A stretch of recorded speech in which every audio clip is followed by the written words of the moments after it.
që ka shpërthyer përtej çdo lloj dimensioni normal në këto zgjedhje është bashkëpunimi, koluzioni total i Edi Ramës, qeverisë, mazhorancës socialiste, Partisë Socialiste me krimin organizuar.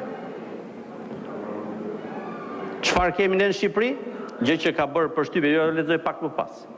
Nuk janë fjalët e mia, janë tjetër kujt. Çfarë bën përshtypje në Shqipëri? Është i vetmi kartel droge, jo band, jo organizat, kartel. I vetmi kartel droge që ka një port të madh në mesdhe në dispozicion. Karteli Troplini dominon portin më të madh në Ballkanin Perëndimor. Karteli Çela kontrollon trafikun e heroinës. Dhe bandat e tjera që synojnë të arrijnë nivelin e kartelit, terrorizojnë zgjedhësit. E them unë këtë, jo e thot OSB Odiri. Zgjedhësit u friksuan. U friksuan nga qeveria, u friksuan nga bandat. Falcone kishte një shprehje që ka bërë shkollë në hetimin e mafjas. Ndiq parat dhe do të gjesh mafja. Këto zgjedhje e ndryshuan thelbësisht shprehjen. Ndiq votat e deputetëve socialistë dhe do të gjesh mafian dhe Edi Ramën bashkë në të njëjtën tryez. Këto ishin zgjedhjet. Kjo ishte friksimi. Kjo ishte pabarazia. Kjo ishte blerja votës. Pra zgjedhësit u friksuan, votat u blen, nuk pati fushë barabart loje, dhe ju thoni zgjedhjet ishin konkurruese. Po, si ajo gara që të le të futesh në garë, po të mbaj nga pas që mos bësh as 1 centimetër. Kjo është fusha e pabarabartë e lojës. Tani do t'ju lexoj, nuk janë fjalët e mia, do ju citoj sekretaren e përgjithshme të Partisë Popullore Europiane në Asamblenë Politike Europiane para 2 ditësh. Në lidhje me Shqipërinë, vëzhguesit ndërkombëtar konfirmojnë shqetësimet tona si Parti Popullore Europiane, e cila është partia më e madhe në Parlamentin Evropian, të shprehura në rezolutën urgjente të miratuar në Kongresin e Partisë Popullore Europiane, përfshirë abuzimin e burimeve shtetërore, blerjen e votave, friksimin e zgjedhësve dhe mungesën e lirisë. Pra, përfshirë, se ka dhe tjerë. Ne do të vazhdojmë të monitorojmë zhvillimet në Shqipëri për të ndjekur në vijim raportin, duke ndjekur në vijim raportin përfundimtar të OSB-s. Edhe kjo është arsyeja pse Partia Popullore Europiane mori vendimin që të ketë një mision faktmbledhës për Shqipërinë. Edhe një herë, është partia e cila ka 14 kryeministra, ka mazhorancën e Parlamentit Evropian. Ky është shqetësimi i shprehur me gojën e sekretares përgjithshme. Po pse vetëm kaq? Jo. Ja ku kemi ç'thot një nga figurat kryesore, qoftë në Komisionin e Marrëdhënieve me Jashtë Parlamentit Evropian, po dhe koordinator i grupit PPS në Parlamentin Evropian, që ishte edhe kryesuesi i misionit vëzhgimit Parlamentit Evropian brenda misionit ndërkombëtar vëzhgues, zoti Michael Gahler. Diçka tjetër në lidhje me zgjedhjet, por që nuk mund të bëjmë një syqor, është sigurisht fakti që në këtë vend, dhe kjo është e rëndësishme për integrimin në Europë, ka struktura të qëndrueshme kriminale në vazhdim, që në shkallë të madhe janë të angazhuar me pastrimin e parave, po të shohësh edhe ndërtimet që janë aty dhe gjithçka. Ishte këtu në Tiranaj, ishte në Elbasan, ishte në Durrës. Ata kanë interes që të ruajnë këto struktura siç janë, në mënyrë që të jenë në gjendje të vazhdojnë këtë aktivitet. Mendoj se kjo është diçka e rëndësishme për Bashkimin Evropian. Ne nuk mund të lejojmë që këto struktura të pastrimit parave, trafikut drogës të vazhdojnë të paprekura.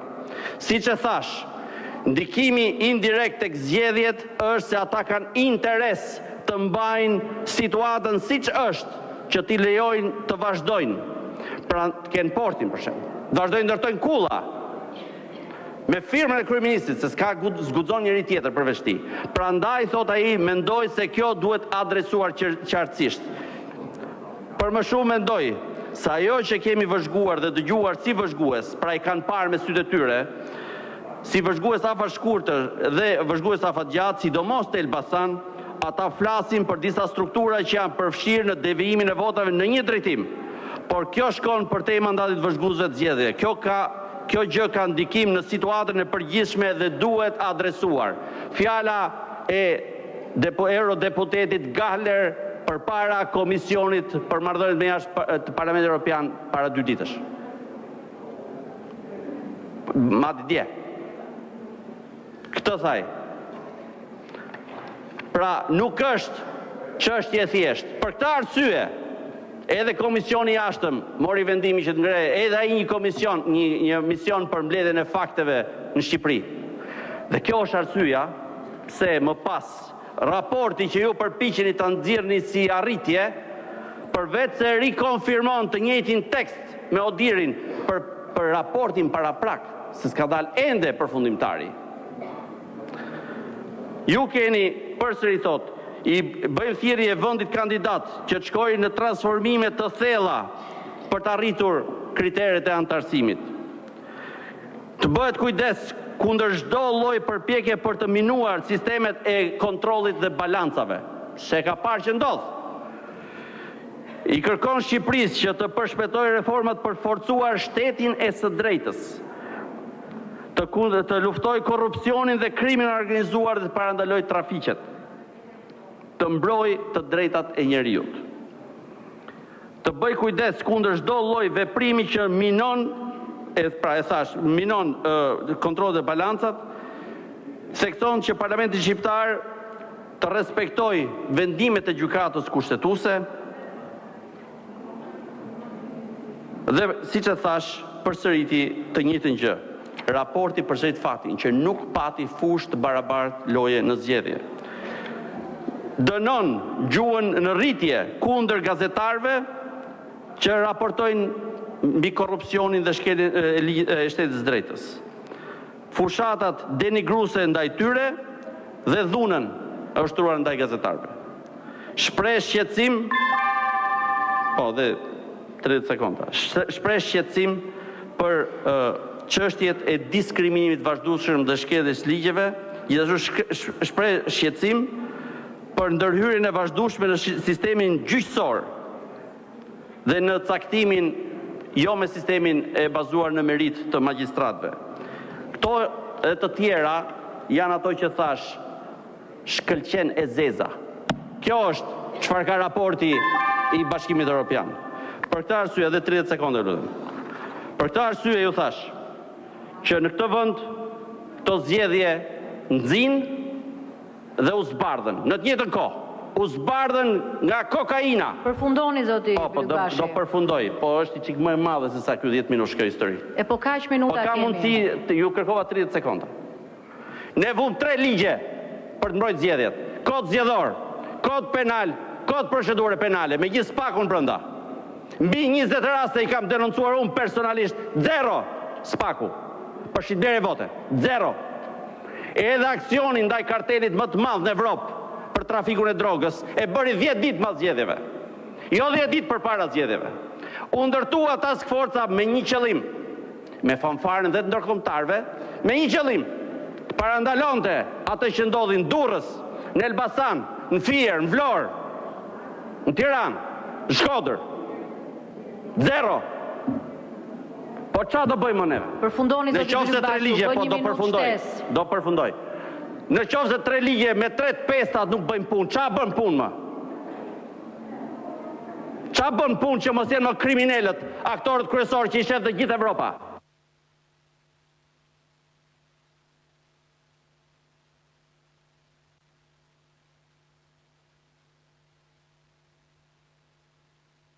Përfundoni tani se 1 minutë e 10 shtesë, tani i bie t'ju jap të gjithëve nga 2 minuta shtesë. Përfundoje fjalën. Me kësaj historie. Zgjedhjet ishin viktim dhe do të jenë viktim qoftë këtu nuk ka një ndryshim thelbësor. Po përsëri zoti Galer tha diçka. Çdo lloj reforme anshme zgjedhore dhe reforme rëndësishme nuk ka rëndësi sa është mazhoranca e qeverisë. Duhet bërë me konsensus dhe këtu në këtë parlament nuk ka reformë konsensuale, nuk marrën mend që kur. Nuk pati reformë 2024. po edhe me reformë. Sa kohë Edi Rama do të ketë vullnetin t'i shpartalloj zgjedhjet me alat, kartek.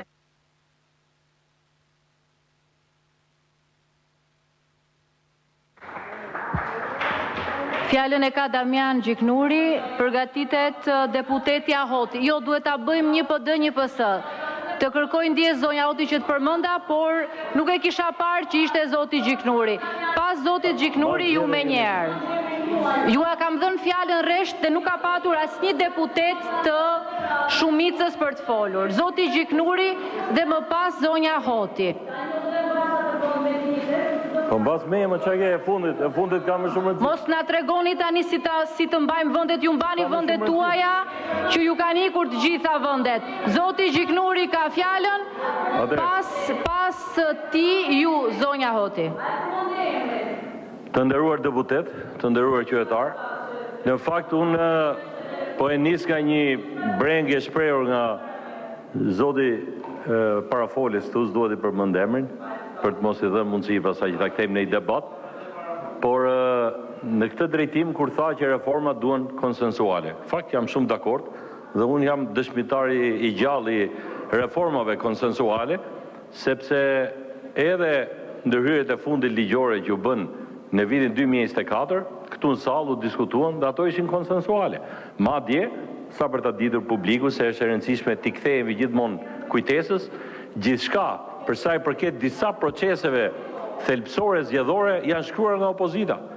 Çështja e votës së diasporës është e shkruar nga e para deri në fund nga ekspertët e opozitës. Aktet nënligjore janë të shkruar nga A-ja tek Z-ja nga përfaqësuesit e opozitës, apo sugjerimet e tyre janë mishëruar në ligjin zgjedhor. Qoftë mënyrën si do votojmë me post, qoftë mënyrën si do njoftoheshin, qoftë heqja i dokumentit e identifikimit, e shumë kërkesa tjera të cilat me drejt thuaj leconin procesin, por janë kërkesat e tyre. E njëjta gjë edhe me shumë ndryshimet të tjera të kodit zgjedhor ndër vite. Prandaj, ju lutem shumë, mos harrojmë, ligjin zgjedhor e kemi konsensual. Madje raporti Odirit thotë, ligji zgjedhor siguron një bazë të mirë ligjore, siguron garë konkurruese, administratë transparente dhe profesionale, natyrshëm në një mjedis të politizuar. Dhe këtu është problemi kryesor që ka Shqipëria, mjedisi i politizuar. Unë kam thënë me kohë, në Shqipëri kemi problem të madh me zgjedhjet në një fakt që është kryesor, asnjë nuk pranon humbjen. Për aq kohë sa humbsi do thotë unë nuk njoh zgjedhjet dhe përdor fuqinë e tij relative, sado që të jetë e madhe apo pak më e vogël, më reduktuar tashmë, për të nxitur mbështetësit e saj dhe për të nxitur mbështetësit e saj edhe ndërkombëtar, natyrshëm që politizimi rreth zgjedhjeve nuk do të mbarojë. Prandaj po nuk mësuam të rregull A të demokracisë që humbsi pranon zgjedhjet, pranon rezultatin dhe nxjerr konkluzion, çështjet e zgjedhjeve do të jenë gjithmonë objekt i politikës përditshme. Fatkeqësisht në këtë pikë jemi tashmë. Jam dakord me ato që thuajnë që ka nevojë për një reformë më të gjerë zgjedhore. Bujrum, reforma zgjedhore gjithmonë do të jetë, dhe unë mendoj do të jetë konsensuale, nuk ka pse do të bëhet në mënyrë njëanshme, nuk e ka thënë njeri që do bëhet në mënyrë njëanshme, madje asnjëherë nuk është tentuar që të bëhet në mënyrë njëanshme edhe kur majoranca i ka pasur votat apo ka pasur mundësi që të mund të ndërtonte aleanca dhe këtu në sallë që do të kënaqin interesat e saj. Përkundrazi, çdo gjë e kemi bërë bashkë dashuruar, çdo gjë e kemi bërë me opozitën dhe çdo kërkesë juaja është marrë parasysh. Madje më të mërshme është që edhe ato kërkesa të cilat kanë kushtuar miliona euro popullit shqiptar i keni rrëzuar vetë dhe ngrini pretendime absurde pas zgjedhjeve. Po marr një shembull. Me drejt këtu ka pasur pretendime edhe nga koleg nga të gjitha krahët se si janë numëruar votat. Ore, u propozua dhe u financua nga qeveria shqiptare numërimi elektronik në 6 qarqet kryesore të këtij vendi. 50 milion euro u vënë dispozicion nga qeveria me qëllim që gjithë shernaja në e supozuar e numërimit të votave të përfundonte për një orë. E kundërshtuan zotrit, jo thënë në asnjë mënyrë. E kam thënë, ludizmi modern nuk ka shpjegim. Në kohën moderne kthehemi tek variantet e vjetra, u hodh poshtë. Një eksperiment i bërë mirë u hodh poshtë. Atëherë kujt është përgjegjësia? Dhe shkojnë deri në absurditete të tilla, më vjen keq duhet ta them, që kërkohet tashmë rinumërim thot sepse nuk kam besim te komisionerët e mi. Përfaqësuesit e opozitës kërkojnë rinumërim votash për të gjithë administratën e tyre zgjedhore, megjithse kanë pasur 2 antar të numërimit. Partia Socialiste ka pas 1, këta kanë pas 2 antar të numërimit në tavolinë e votimit. Kërkojnë sot të ribëjnë, u ngritën tymnajin e 130.000 votave. Ku përfunduan 130.000 votat? Dolin që janë aty. A dini dashur qytetar, sot u hapën në magazinë në Lundër, u hapën kutit, dëgjoj flamur këtë, se mase këtu është dhe përgjësia jote, më falë të dëgjoshte. U hapën, kërkuan zotërit e PD-s të hapen marrin materiale zgjedhore. Shkohet në Lundër, zvjen asnjë nga PD-ja. Kërkuesi s'ka më interes. Pra nuk ka një përfaqësues ta mbikëqyrë atë proces. Qofse ka, unë pyeta, asnjë nga PD-ja nuk shëvaj para 2 orësh. Nuk kanë interes. Dolën proces verbalet, dolën fletët e votimit janë në kuti. Gabim teknik që e kanë raportuar komisionerët. Komisionerët thashë të 2 palëve. Ja dhe kjo alibira. Ra kjo, kalohet tash do bëjmë rinumërimin total. E vetmja gjë një lloj filibasteri do ta quaj elektoral të rast, vonojmë rezultatin sa të shkojmë deri në fund se edhe aty nuk do të dalë asgjë. Ja u kam thënë dashur edhe koleg, kemi biseduar me njëri tjetrin shpesh, problemi kryesor e keni pasur gjithmonë tek vetja. Në mënyrën si jeni strukturuar, betejat që keni bërë brenda vetes, sepse s'ka një përgjigje që ta thot dikush të në sallë, ku shkuan 240.000 vota të Partisë Demokratike dhe të opozitës. Kjo është përgjigja themelore. Çfarëdo që të ketë bërë majoranca, edhe sikur ndonjë nga të pretendimi absurd që ngrihet të në sallë, qoftë dhe në qarkun ku e kishte parafolsi që doli i njëjti rezultat, si gjoja me banda, si pa banda, rezultati doli i njëjtë, pra do të thotë që nuk ka asnjë efekt rezultati te bandat edhe sikur të jetë i tillë. Pyetja shtrohet, ku vajtën votat e opozitës? Pse u tkur opozita? Pse s'ndërtoni aleancat e dura? Pse nuk bashkoheni? Kush janë? Cilat janë përgjigjet për këto? Këtu fillon reflektimi mbi rezultatin, sepse po ti jesh i vogël, nuk bëhesh dot i madh. Dhe ky është parimi bazë demokraci. Për të bërë i madh duhet bashkohesh. Atë e keni pas vetë në dorë. Nuk keni ditur ndërtoni. Nuk ka pas foj kodi, se dëgjoj shumë që thonë këtu dhe aty.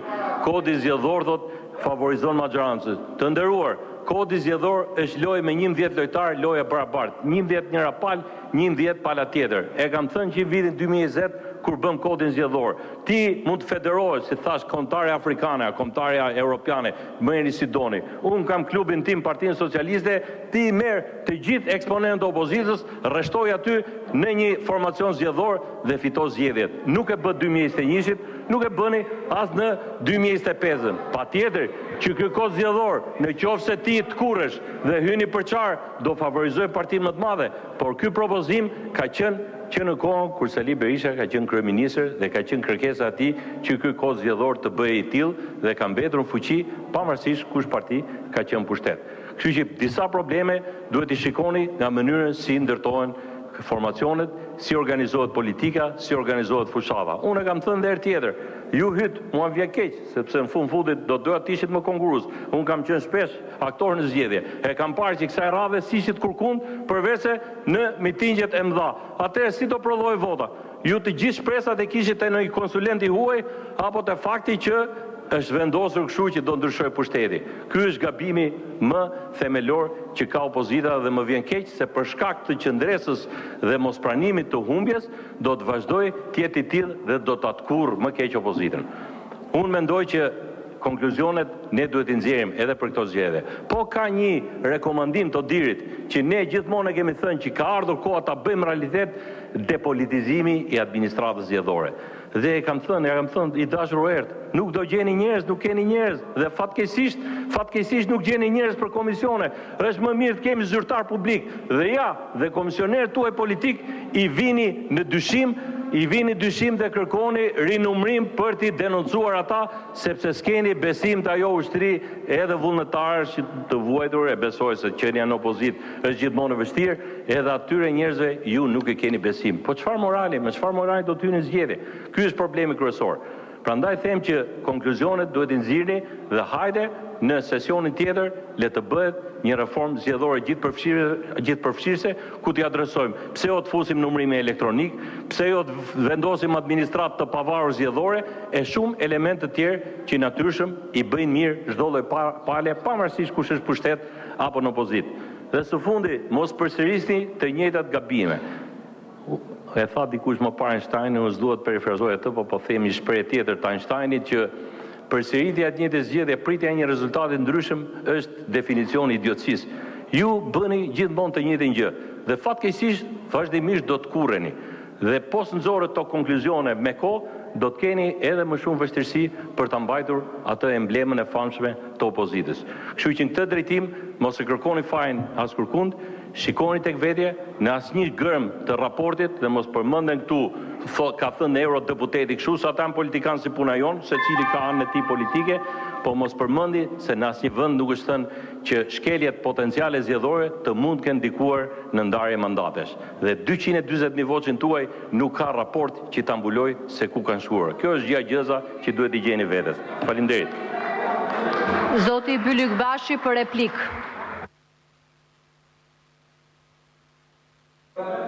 E dëgjova amalgamën e argumenteve Damian, po nuk bind. Pra, reforma e fundit konsensuale në këtë parlament është e vitit 2012, përpara rotacionit që ndodhi. Filloi në 2002, mbaroi 2012. Ndodhen 2 rotacione. Nga 2012 nuk ka ndodhur ndonjëherë, Damian. Edhe atë që u bë me konsensus, me atë marrëveshje 5 qershorit, ti dhe Edi Rama e prishët në korrik. Ndryshut kushtetutën dhe ndryshut sistemin zgjedhor siç u desh qefi juve. Këtë bastard sistem zgjedhor që është sot, se nuk ekziston askund. Çdo lloj korrigjimi, modifikimi thjesht e bën më keq. Ky sistem e kemi thënë 2020-ën, unë jam në 2020, 2021, 2022, 2023, 2024, 2025, duhet ndrohet urgjent, sepse masakron demokracinë, Damian. Po e kujton shumë mirë shprehjen tënde në negociata. Atë që ju amori Edi Rama nuk ju a kthen më. Çfarë? Koalicionet. Ti ishe dakord fundja? Ndoshta.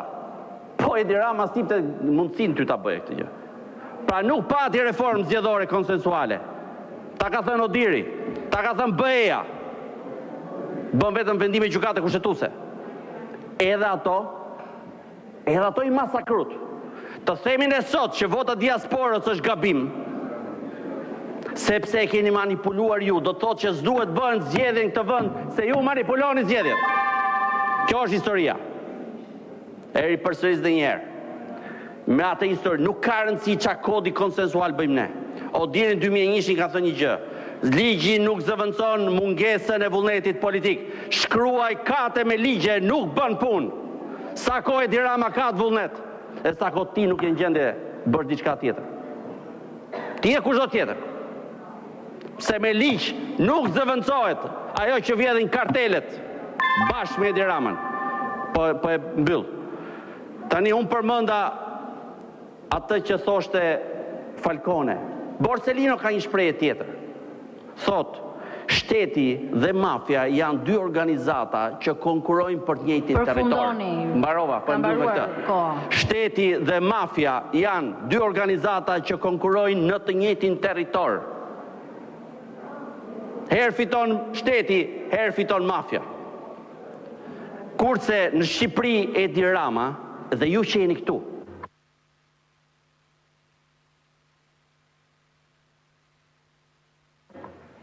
ke abuzuar me kohën, abuzon dhe me fjalën, zoti Bylykbashi. Jo, abuzon me fjalën, se te kalove edhe në fjalë minutat, po te kalon tani dhe replik dhe pretendon të thuash dhe ç'të duash. Jo, mos abuzon me fjalën, përfundo fjalia e fundit. Unë nuk abuzoj me pushtetin siç abuzon juve. Pra, në Shqipëri ka ndodhur diçka tjetër. Janë 2 organizata, të dyja bashk me kryeministrin që kontrollojnë të njëjtin territor.